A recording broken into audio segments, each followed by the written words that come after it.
वहाँ लिखा है साहित्य और हम। और लगातार व्याख्यान चल रहे थे, उससे जो अनुभूति हुई उससे पता चला कि साहित्य और हम के बीच क्या है।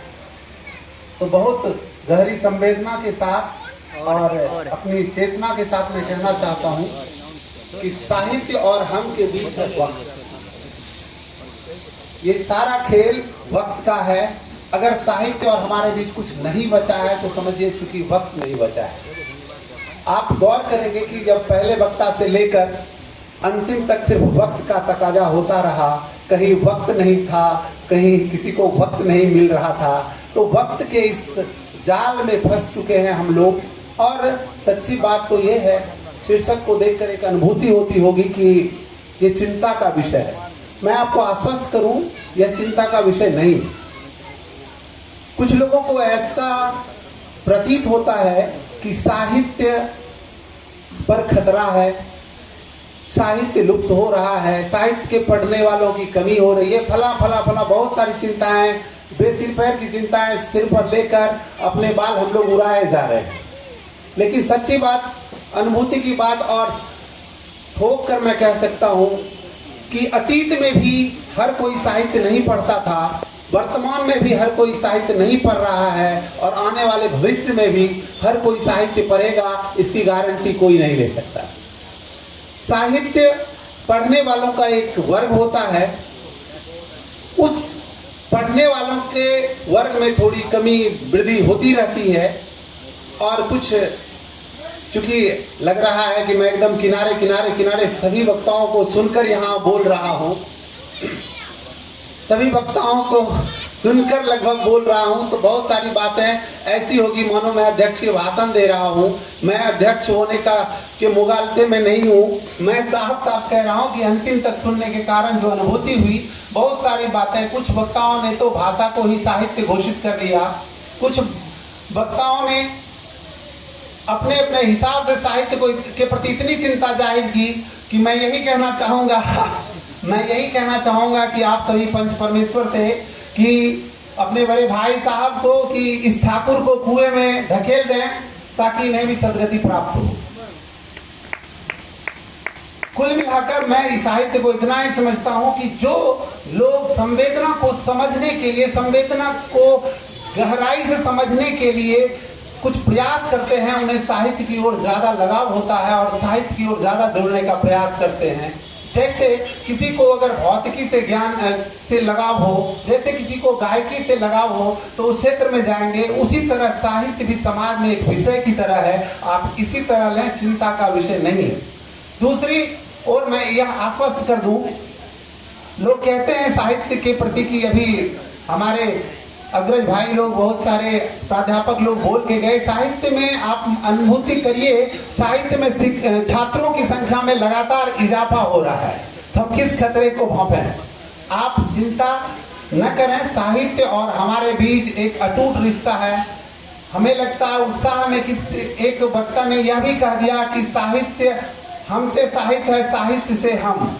फिर हमें लगा कि वैसे लोग जो साहित्य नहीं पढ़ते हैं वो हमारे हैं या नहीं, हम हैं नहीं, वो कौन है, कहाँ से हैं। इसलिए वो खतरा किसको है जो साहित्य से विलग है, क्या वो हमारे नहीं है, हम नहीं हैं। तो कुल मिलाकर यह सोचा जा सकता है। और वैसे सुमित जी ने जिस उद्देश्य से इस कार्यक्रम को आयोजित किया है, वो जो मैं समझ पाया हूँ कि साहित्य और हमारे बीच जो संबंध है उसकी वस्तु स्थिति पर और उसके प्रति अगर कुछ कमियां हैं, कुछ गुण हैं, कुछ विशेषताएं हैं, तो उस पर विचार विमर्श होना चाहिए था।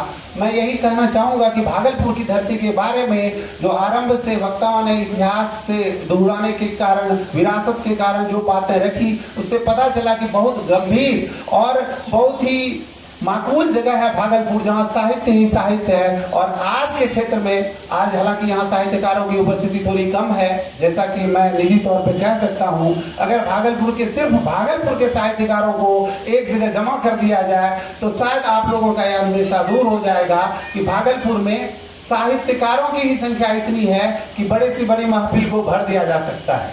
तो कुल मिलाकर के, और साहित्य के छपने की जहाँ तक बात है, हो सकता है कि किताबों की उपलब्धता सबके पास नहीं है, लेकिन किताबें ही यहाँ कम से कम पूरे देश में इतनी किताबें छप रही हैं, प्रतिदिन इतनी किताबें छप रही है, साहित्य का सृजन हो रहा है कि मुझे लगता है कोई व्यक्ति अगर आजीवन साहित्य पढ़ता रहे तो वो किताबें खत्म नहीं होगी, जीवन खत्म हो सकता है। और इस वक्त को समझते हुए, वक्त की नज़ाकत को समझते हुए मुझे पूरी गंभीरता से चिंता हो रही है कि अगर मैं थोड़ा और लंबा वक्तव्य रखा तो मुझे पता चला कि मुझे उठाने के लिए अब यहाँ से चिंता होगी, लार टपकने लगेगा। मैं आप लोगों को धन्यवाद देता हूँ। और अंगिका भाषा के लिए से जुड़े साहित्य की चर्चा करते हुए कुछ लोग अपने अपने रैप सुना के गए, तो मैं अंगिका भाषा में कुछ नहीं कि मैं ये जरूर कहूँगा कि बच्चों तक अगर साहित्य को पहुँचाना है, साहित्य से बच्चों को आगे बढ़ाना है, जोड़ना है, तो कुछ ऐसी रचनाएं, कुछ ऐसी गतिविधियां साहित्यिक होनी चाहिए जो ये ना कहना पड़े कि साहित्य से लोग कट रहे हैं, वह स्वतः साहित्य से जुड़ जाएं। मैंने अंग्रेजी में एक कविता, बहुत लोकप्रिय पोएम है जॉनी जॉनी यस पापा, उसको मैंने अपनी मातृभाषा में कहने का प्रयास किया। उससे पता चला बच्चों के अंदर जो प्रभाव दिखा, उससे मैं आपके चेहरे पर भी देखने की कोशिश करता हूँ कि नूनू नूनू की पप्पा, नूनू नूनू की पप्पा, मट्टी खाई छाए नए पप्पा, झूठ बोले छाए नए पप्पा, मुंह खोल तो हा हा हा। तो कहने का मतलब आप महसूस कर सकते हैं, साहित्य अगर है तो भाषा की मोहताज नहीं है। आप साहित्य से उसे समृद्ध करें, बच्चों को समृद्ध करने का प्रयास करें। अगर आप साहित्यकारों के अंदर ये जुनून है, जिम्मेदारी है कि हम सभी को साहित्यिक बनाएं, तो आप अपने कर्तव्यों का निर्वहन करते हुए जन जन में कम से कम बच्चों के अंदर साहित्य की जो वृत्ति जागृत करनी चाहिए उसके लिए प्रयास करें, तो आप भविष्य के लिए आश्वस्त होंगे। बहुत बहुत धन्यवाद। सुमित जी का एक बार पुनः धन्यवाद, बहुत बहुत धन्यवाद।